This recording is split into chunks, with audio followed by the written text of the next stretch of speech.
Guys, നമ്മൾ കഴിഞ്ഞൊരു വീഡിയോയിൽ ഖാലിദ് ജമീൽ എന്ന് പറയുന്ന പരിശീലകൻ മോഹൻ ബഗാൻ എന്ന് പറയുന്ന ടീമിനെതിരെ അദ്ദേഹത്തിൻ്റെ പാളിപ്പോയിട്ടുള്ള ഒരു ടാക്ടിക്സിനെയൊക്കെ പറ്റി നമ്മൾ സംസാരിച്ചിട്ടുണ്ടായിരുന്നു. പക്ഷേ ഇന്ന് നമ്മൾ സംസാരിക്കാൻ പോകുന്നത് ഖാലിദ് ജമീൽ എന്ന് പറയുന്ന ഒരു കോച്ച് ഇത്രയുമായിരുന്നു ഡിസേർവ് ചെയ്തിരുന്നത്. അദ്ദേഹത്തിന് കിട്ടിയിട്ടുള്ള റിസോഴ്സസ് വെച്ചിട്ട് അദ്ദേഹം ഓവർ പെർഫോം ചെയ്യുകയല്ലേ ചെയ്തതെന്നുള്ളൊരു വിഷയമാണ് ഇന്ന് ഏറ്റവും പ്രധാനമായിട്ട് സംസാരിക്കാനായിട്ട് പോകുന്നത്. നിങ്ങൾക്ക് എല്ലാവർക്കും അറിയാം, ജംഷഡ്പൂരിൻ്റെ ഒരു നമ്മൾ സ്ക്വാഡ് അനാലിസിസ് സീസൺ തുടങ്ങുന്നതിന് മുമ്പ് ചെയ്തപ്പോൾ ഒക്കെ സംസാരിച്ചതാണ്. അത്ര ഇൻ പേപ്പറിൽ ഒരു മികച്ച സ്ക്വാഡൊന്നും അല്ല എന്നുള്ളത്. പക്ഷേ ഞാൻ പറഞ്ഞല്ലോ, ആ ഒരു ലിമിറ്റഡ് റിസോഴ്സസിൽ നിന്നാണ് അദ്ദേഹത്തിന് ഇത്രയും ഒരു അച്ചീവ്മെൻറ്റ് നേടിയെടുക്കാൻ സാധിച്ചത്. ജംഷഡ്പൂർ എന്ന് പറയുന്ന ടീമിനെ കൊണ്ട് ഖാലിദ് ജമീലിന് നിങ്ങൾ ഇപ്പം സ്ട്രൈക്കിംഗ് ഡിപ്പാർട്ട്മെൻറ്റിൽ തന്നെ നോക്കുക, ഹാവിയ സിവേറി ആൻഡ് ജോർദൻ മൊറെ ഇങ്ങനെ രണ്ട് താരങ്ങളാണല്ലോ. സിവേറി സീസണിൽ 7 ഗോളും മൊറെ 6 ഗോളുമാണ് അടിച്ചിട്ടുള്ളത്. സോ മൊറെ ഒരു ആവറേജ് പ്ലെയർ ആണെന്ന് സീസൺ തുടങ്ങുന്നതിന് മുമ്പ് പറഞ്ഞ സമയത്ത് പലരും പിന്നീട് മൊറെ 1-2 ഗോൾസൊക്കെ അടിച്ചപ്പോൾ പറഞ്ഞിരുന്നു ഈ ആവറേജ് പ്ലെയറാണ് ഗോൾ അടിക്കുന്നത്. സീസൺ കഴിയുമ്പോൾ പറയാമെന്നുള്ളതായിരുന്നു അന്ന് ഞാൻ അതിന് പറഞ്ഞിട്ടുള്ളൊരു മറുപടി. എന്നാലും സീസൺ കഴിയുമ്പം 6 ഗോളെന്ന് പറഞ്ഞു കഴിഞ്ഞാൽ ആവറേജ് ഓർ അല്ലെങ്കിൽ അതിൽ താഴെയുള്ള റെക്കോർഡാണ് എന്നുള്ളതാണ് പറയേണ്ടത്. ഈ ഒരു സീസൺ 24 മത്സരങ്ങളുള്ള സീസണിൽ നിന്ന് 6 ഗോളെന്ന് പറയുന്നത് അത്ര വലിയ നമ്പറൊന്നും അല്ല.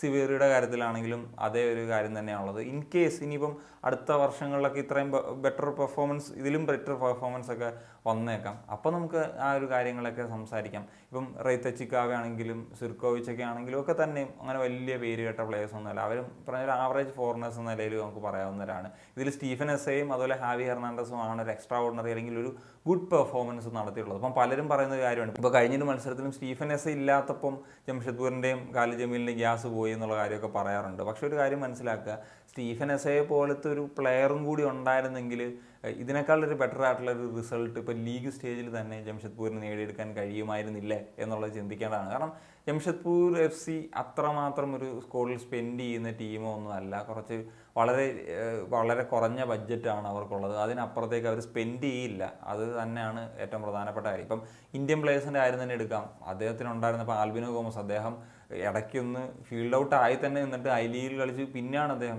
വരുന്നത്. ഈ സീസണിലെ ബെസ്റ്റ് ഗോൾ കീപ്പർ ആരാണെന്നുള്ള കാര്യത്തിൽ എനിക്ക് സംശയമൊന്നുമില്ല.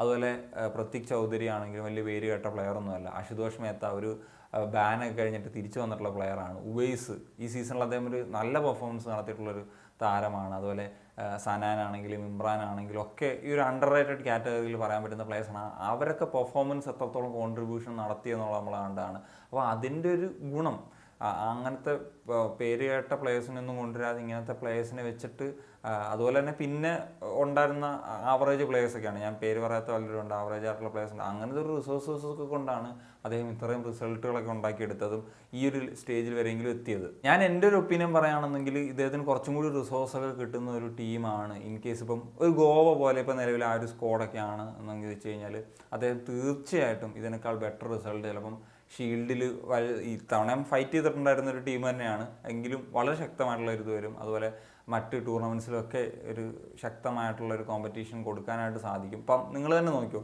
ഈ അടുത്ത സീസണിലേക്ക് വരുമ്പോൾ ജംഷഡ്പൂരിൻ്റെ പല പ്രധാനപ്പെട്ട താരങ്ങളും ക്ലബ്ബ് വിടുന്നൊരു സാഹചര്യമൊക്കെ വരും. കാരണം ഞാൻ പറഞ്ഞല്ലോ, അവർ ലിമിറ്റഡ് റിസോഴ്സസ് വെച്ചിട്ട് സ്ക്വാഡ് ബിൽഡ് ചെയ്ത് അവർക്കൊരു ലിമിറ്റുണ്ട്, ഇത്രേ സ്പെൻഡ് ചെയ്യുള്ളൂ എന്നുള്ളൊരു പരിപാടിയൊക്കെ ഉള്ളൊരു ക്ലബ്ബാണ്. അപ്പം അതിനപ്പുറത്തേക്കൊന്നും അവർ സ്പെൻഡ് ചെയ്യത്തില്ല. അപ്പം അദ്ദേഹത്തിന് ഇനിയിപ്പോൾ ആ ഒരു പേരൊക്കെ എടുത്ത സ്ഥിതിക്ക് ഇനി കുറച്ചും കൂടി ബെറ്റർ ആയിട്ടുള്ളൊരു ഓപ്പർച്യൂണിറ്റിയൊക്കെ നോക്കണം എന്നുള്ളതാണ് എൻ്റെ പേഴ്സണലായിട്ടുള്ളൊരു ഒപ്പീനിയൻ. എന്താണ് നിങ്ങൾ ഖാലിദ് ജമീൽ എന്ന് പറയുന്ന ഒരു പരിശീലകനെ പറ്റി പറയുന്നത്? ശരിയാണ്, ഇപ്പോൾ കഴിഞ്ഞ മാച്ചിൽ ഇപ്പോൾ എല്ലാ കോച്ചസിനും എപ്പോഴും അവരുടെ ടാക്ടിക്സും കാര്യങ്ങളൊന്നും വർക്കാവണമെന്നില്ല. ചില ദിവസങ്ങളിൽ പാളാറുണ്ട്, അത് ഏറ്റവും വലിയ കോച്ചിനും പാളാറുണ്ട്. അതുപോലെ ഖാലിദ് ജമീലിനും സംഭവിച്ചു. പക്ഷേ അദ്ദേഹത്തിൻ്റെ കയ്യിൽ തന്ത്രങ്ങളുണ്ട് എന്നുള്ള കാര്യത്തിൽ സംശയമൊന്നുമില്ല. അപ്പം നിങ്ങളുടെ ഒപ്പീനിയൻ തീർച്ചയായിട്ടും കമ്പോസിന് ഒരു കണക്ഷൻ സൈനിക.